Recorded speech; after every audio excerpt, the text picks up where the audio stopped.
Boa tarde, meus alunos. Vamos para mais uma videoaula, né? Dando continuidade, nós vamos pegar o capítulo 4, Conceitos Básicos em Saúde, a quarta parte. Como eu havia dito para vocês, esse capítulo é extremamente grande, né? E cabe aí, então, fazer essa ressalva, dividi-lo em 4 partes aí, tá? Espero que todos tenham uma boa aula e vamos seguindo em frente. Nesta parte, nós iremos tratar dos fungos. Não sei se vocês lembram anteriormente, nós falamos das bactérias, nós falamos dos vírus, nós falamos dos protozoários, né? Falamos das verminoses. Agora vamos falar um pouquinho dos fungos. Depois nós iremos falar também um pouquinho da poluição e contaminação ambiental e vamos falar um pouquinho de saúde mental. Fungos. Os fungos são seres vivos de formas e tamanhos bastante variados. Podem ser uni ou pluricelulares. Uni, relembrando para vocês, formado por apenas uma única célula. Pluricelulares formados por várias células aí. Cabe dizer também que a organização celular deles é eucariótica. Eucariótica é que eles têm um núcleo organizado. Relembrando que o único ser vivo que tem a organização celular sem ser eucariótica seria as bactérias, que têm a organização procariótica, que tem o núcleo desorganizado aí. Eles não têm clorofila e são heterótrofos, portanto, não são capazes de produzir o próprio alimento, não realizam a fotossíntese. Por muitos anos, os fungos eles foram classificados dentro do reino vegetal, porque os vegetais não se locomovem, né? E como a maioria dos fungos não se locomovem, né, os fungos pluricelulares formados por várias células, tinha-se a evidência que eles eram mais parecidos com vegetais do que com os próprios, com qualquer outro tipo de ser vivo. Aí, com a descoberta do microscópio, né, nós descobrimos esse pigmento clorofila, ele que é o responsável em absorver a energia solar para que o vegetal possa fotossintetizar, produzir o alimento a partir da matéria inorgânica, a partir do CO2, da água, na presença de energia solar. Então, os fungos, gente, eles não realizam a fotossíntese. Daí veio-se uma nova classificação, a criação de um reino à parte, que separa ele dos animais e separa ele dos vegetais aí. Mas uma característica que ele tem em comum conosco, com nós animais, são heterótrofos. Eles não realizam a fotossíntese, portanto, não produzem o seu próprio alimento. Eles necessitam de um outro ser vivo para produzir o seu próprio alimento aí. Agora, como que seria essa forma de produzir, né, o seu próprio alimento, né? Desculpa, como seria a forma dele obter o seu próprio alimento, visto que ele não produz o seu próprio alimento aí? É o que nós vamos ver agora. Eles podem ser decompositores. Decompositores, gente, quando eles alimentam-se da matéria morta. Volto a frisar, morta. Um dia eu, Ronaldo, um dia vocês, alunos do 7º ano, todos nós iremos morrer. Então, quem é que vai decompor o nosso organismo em nutrientes e vai devolver aos ecossistemas são os fungos. Lembra que lá nas bactérias, dentro deste mesmo capítulo, eu falei que as bactérias têm um importante papel como decompositoras? Então, fungos e bactérias são essenciais na decomposição, né? Ali entre parênteses, tendo importante papel no equilíbrio ambiental. Quando eu digo equilíbrio ambiental, eu diria que sem fungos e bactérias nós não teríamos vida em nossa terra, em nossa biosfera. Eles contribuem para a reciclagem dos nutrientes dentro da natureza. Outra forma de eles obter o alimento são os parasitas. Parasitas causam a doença, os parasitismo. Nos animais, essas doenças são conhecidas muito como micoses, essas manchas de pele, né, frieira entre os dedos dos pés, né? Temos outras doenças que serão tratadas lá na frente. Ou viver associados de modo a outros seres vivos. Nós temos, por exemplo, fungos que se associam às algas, né? Numa associação obrigatória, formam um ser vivo chamado de líquens.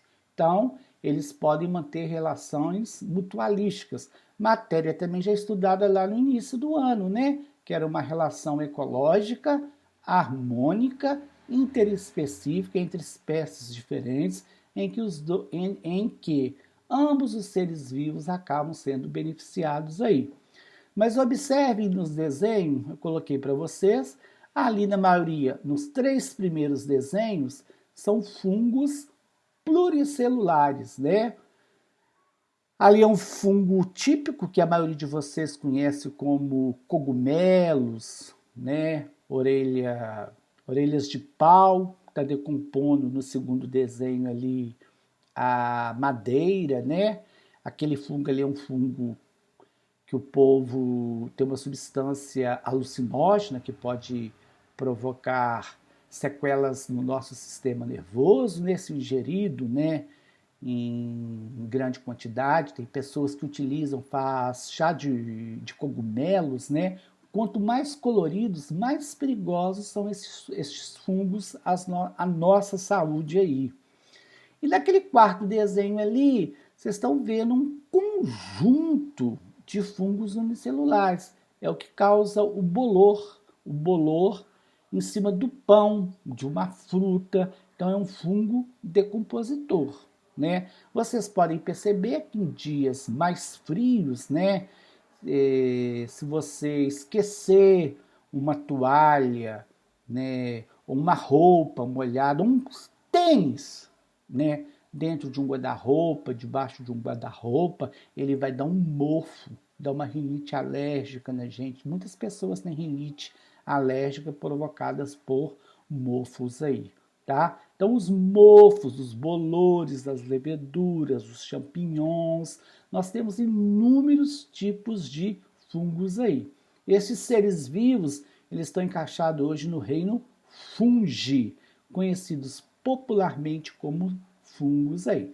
Mas no outro capítulo, na outra unidade, nós abordaremos esse tema aí com maior ênfase aí.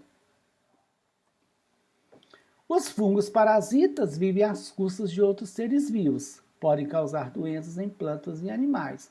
É o que nós, né, havia dito para vocês. As micoses no homem, né, nos seres humanos, e os fungos trazem muitas percas, né, de dinheiro na agricultura. Agricultura, você vai produzir café, arroz, feijão, tomate, pimentão.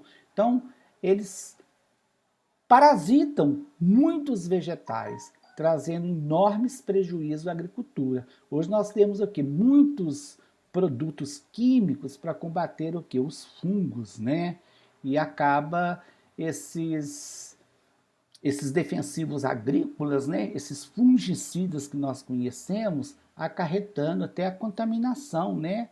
E provocando sequelas ao nosso organismo aí, tá? Mas dá-se uma ideia que eles são mais prejudiciais à nossa saúde do que ao bem-estar de toda a biosfera, mas eles são muito mais importantes. Associar sempre aos fungos a questão da decomposição da matéria morta, a reciclagem dos nutrientes na natureza aí, tá? São prejudiciais, trazem doença aos seres vivos, como nós seres humanos e outros seres vivos, sim, mas sem eles a manutenção da vida da Terra, juntamente com as bactérias, não seria possível de forma. Nós vamos falar agora do antibiótico. Por que é importante falar de antibiótico? Porque, vou passar aqui, fica mais fácil. O antibiótico é qualquer medicamento ou substância capaz de combater um organismo parasita, conhecido principalmente pelo uso contra as bactérias. Gravem bem, galera. Contra bactérias, principalmente contra bactérias. Toda doença bacteriana, uma vez ela instalada no seu organismo, o tratamento se faz com antibiótico. Tá legal? Quando vem a palavrinha patogênica, são bactérias causadoras de doenças. Nem todas as bactérias que nós temos no organismo são patogênicas, né? Nós temos uma bactéria que vive no nosso intestino, que ela mantém uma relação comensal. Ela auxilia até na flora intestinal, na absorção dos nutrientes pelo nosso organismo. Então, nem todas as bactérias são causadoras de doenças, por isso a gente fala patogênicas. Também pode ser usada contra fungos, né? Contra o próprio fungo, protozoários e vermes. Mas eu volto a frisar, o tratamento ele é mais eficaz contra doenças bacterianas ou bacteriosas, como nós vimos na aula anterior. Doenças causadas por vírus não podem ser tratadas com antibióticos. Relembrando que vírus são parasitas intracelulares. Vírus não tem célula. Vírus, ele só manifesta a vida quando parasita outro ser vivo. Então, para que o antibiótico possa chegar no vírus, você tem que acabar matando a própria célula, porque ele não tem célula, né? Então você acaba não tendo nenhuma eficácia contra as doenças viróticas aí. Há um breve histórico dos antibióticos, né? Em 1928, o médico bacteriologista Alexander Fleming verificou que um fungo do gênero Penicillium, o nome científico todo seria Penicillium notatum, havia contaminado culturas de bactérias com que trabalhava. Além disso, notou que uma substância produzida por esse fungo, a qual chamou de penicilina, inibia a multiplicação das bactérias em culturas. Assim foi identificado o primeiro antibiótico moderno. Então, eu gosto de frisar bem essa palavrinha, né? O primeiro antibiótico, ele foi chamado de penicilina. Penicilina porque veio de um fungo chamado de penicillium. Só relembrar, gente, que antes da descoberta da penicilina, muitas doenças bacterianas bobas nos nossos dias atuais matavam as pessoas, porque não existia tratamento, né? Então, uma tuberculose, uma meningite, um tétano, né? Então, a gente pode dizer que esse bacteriologista aí, ele deu um passo fundamental, né? Um passo assim gigantesco para que a nossa população, né, nós seres humanos atuais, possamos ter uma expectativa média de vida maior, né, devido à produção dos antibióticos. E o legal que o próprio fungo, ele produz essa toxina, né?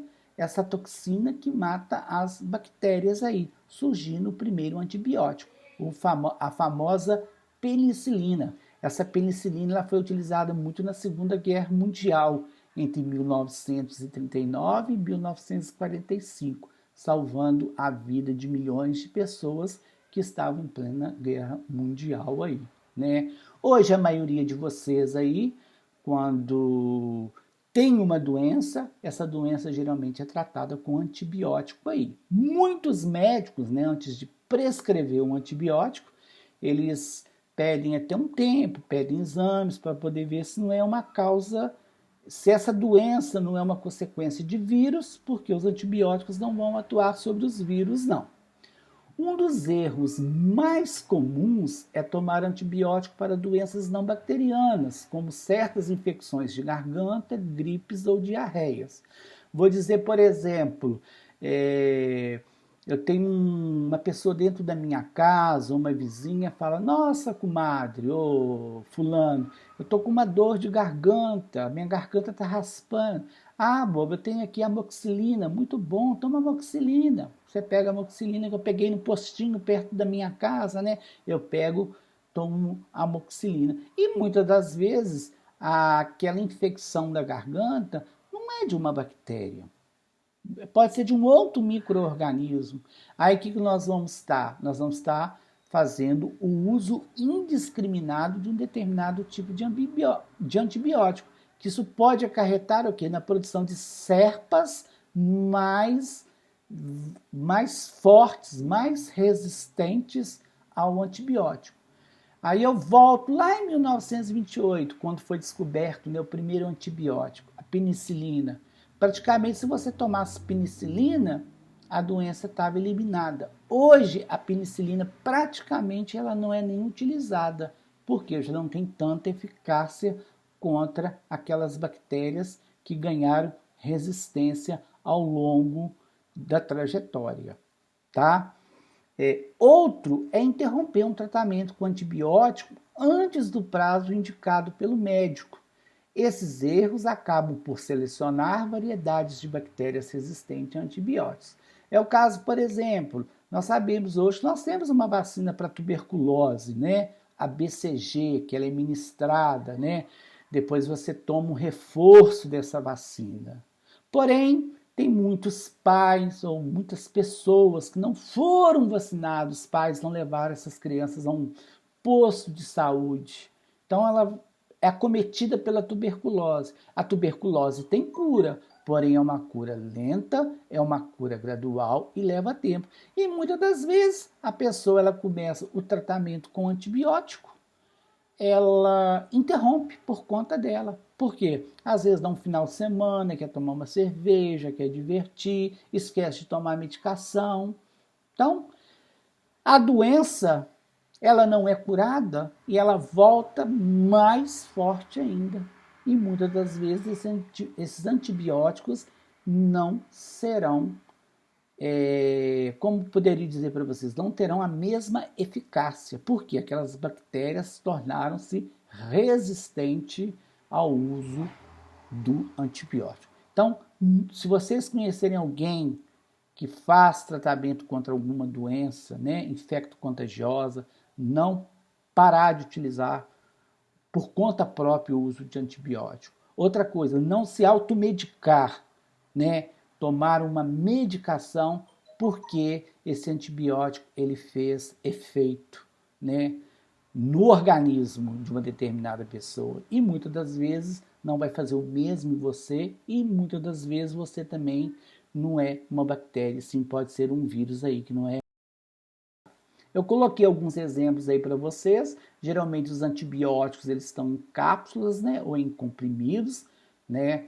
Antigamente você comprava os antibióticos facilmente nas farmácias, né, ou ganhava nos postos de saúde, o próprio médico dava, né? Hoje, para você comprar um antibiótico numa farmácia, você precisa de uma receita médica. E essa receita tem que ser prescrita por um médico, uma pessoa da área de saúde. E essa receita ela fica retida na farmácia, ou até mesmo quem vai retirar na farmácia popular de saúde, né? Aqui de Visconde do Rio Branco, né? Então você tem que fazer essa apresentação.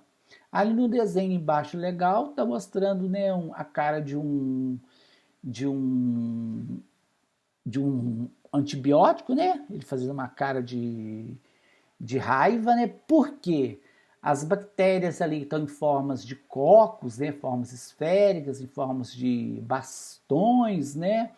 Elas estão sofrendo resistência. Então é uma charge legal, por quê? Por que o antibiótico está com raiva? Porque não está fazendo efeito contra as bactérias que adquiriram resistência, né? Futuramente vocês vão verem lá na frente a questão da seleção natural proposta por Darwin, tá? Seleciona as espécies mais resistentes. Em cima está mais legal, ó lá. Tem um antibiótico, eles estão tem um vírus, né? O legal do vírus ali, ou uma bactéria, né? Mostrando que o excesso desse vírus aí, desculpa, o excesso de antibiótico, né? Pode fazer com que as bactérias ganhem a luta contra o antibiótico aí. Então, reforço mais uma vez a necessidade de não se utilizar os antibióticos de forma indiscriminada. Poluição e contaminação, outra parte que faz relacionada à nossa saúde aí, que nós já vimos até em aulas anteriores, então vou passar rapidamente sobre elas aí. Poluição é a alteração do ambiente provocada por atividades humanas. A poluição causa danos às atividades humanas e os seres vivos em geral. Quando há no ambiente seres patogênicos, como micro-organismos e vermes, parasitas ou substâncias, em concentração nociva à saúde, ocorre uma contaminação. Trata-se de um caso particular de poluição. Eu não vou ficar me atendo muito, porque nós falamos muito em desenvolvimento sustentável, na poluição atmosférica, poluição do ar, efeito estufa, chuvas ácidas, né? A contaminação do solo, dos lençóis freáticos, né?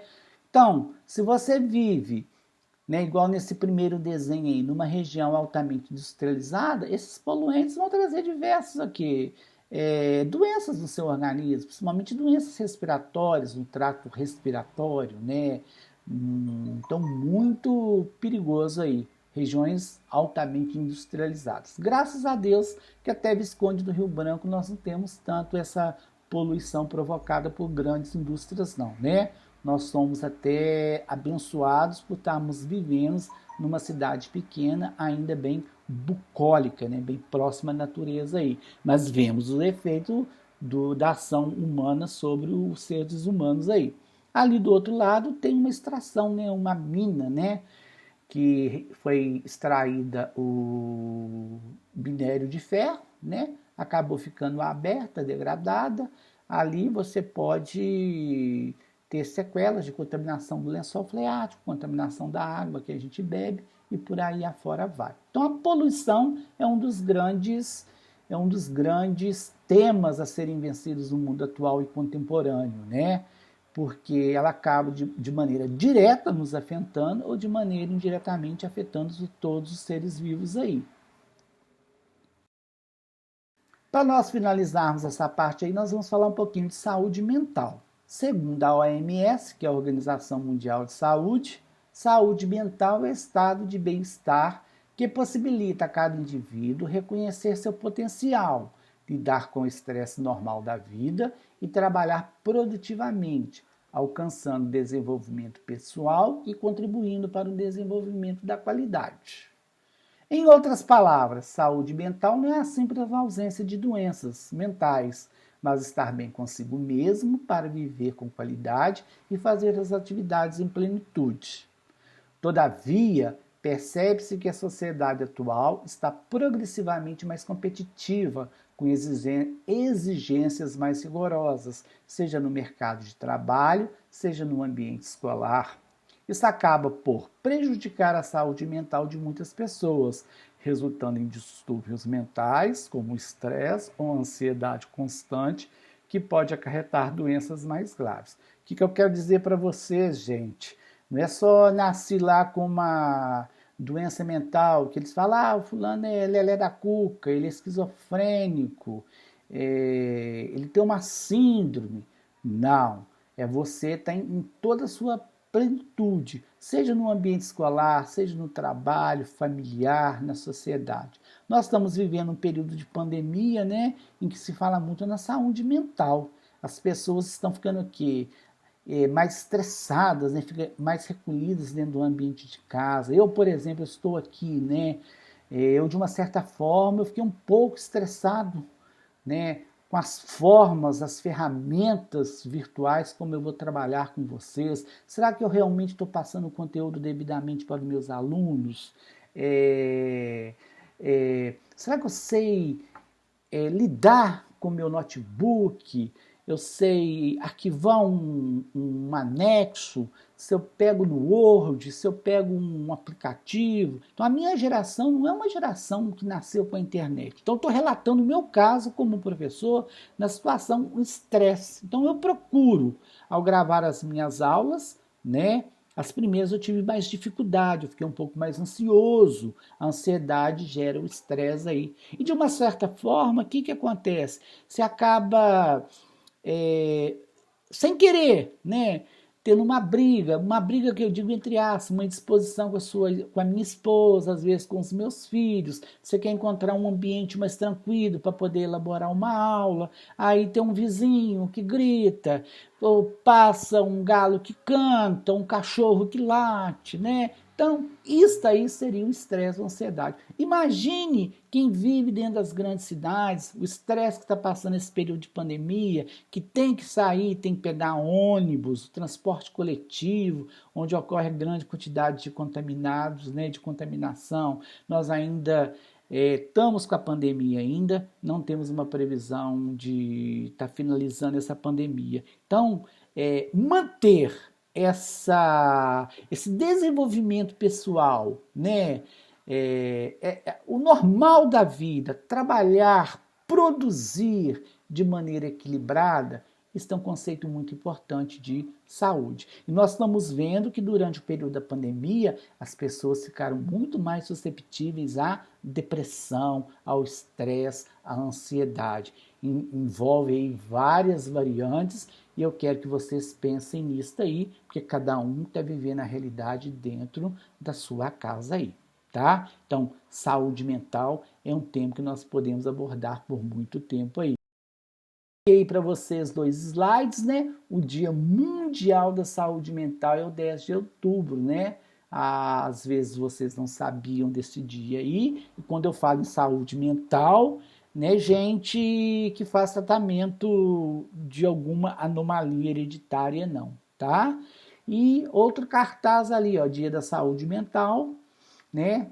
Trabalhar em conjunto para prevenir o que? O suicídio também, né? Tem muitas pessoas que chegam aqui, dá cabo na sua vida devido ao que? Não aguentar uma situação de estresse tão forte. Esse estresse pode ser oriundo de várias fontes, tá?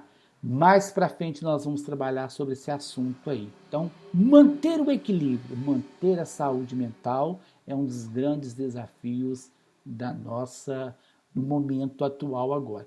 Com pandemia ficou mais complicado ainda. No período pós-pandemia, acredito que também vai ser bem complicado aí.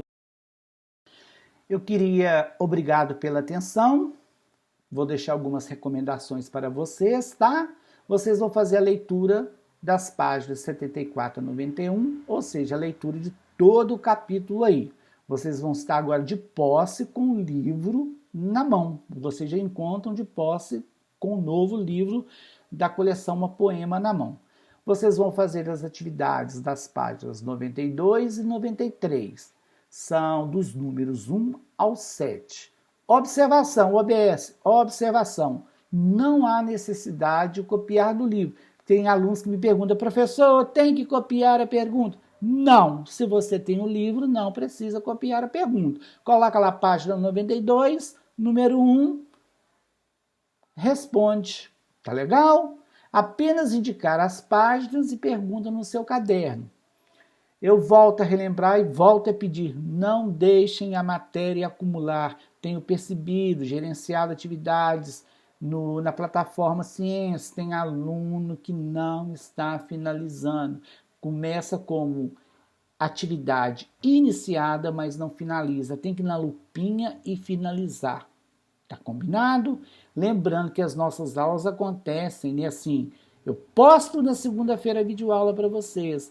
E na sexta-feira nós temos aula no Google Meet. Tem aluno que vira e fala que não deu tempo. Eu queria que vocês pensassem que é como se vocês estivessem dentro do Colégio Municipal Rio Branco. Então vocês têm toda segunda-feira para poder estar fazendo as atividades de ciências aí. Dúvidas, estou à disposição nos grupos de WhatsApp de cada um da turma e nas sextas-feiras às 14 horas no Google Meet. Eu quero agradecer a vocês, fiquem com Deus e façam as atividades. Um forte abraço, tchau para todos.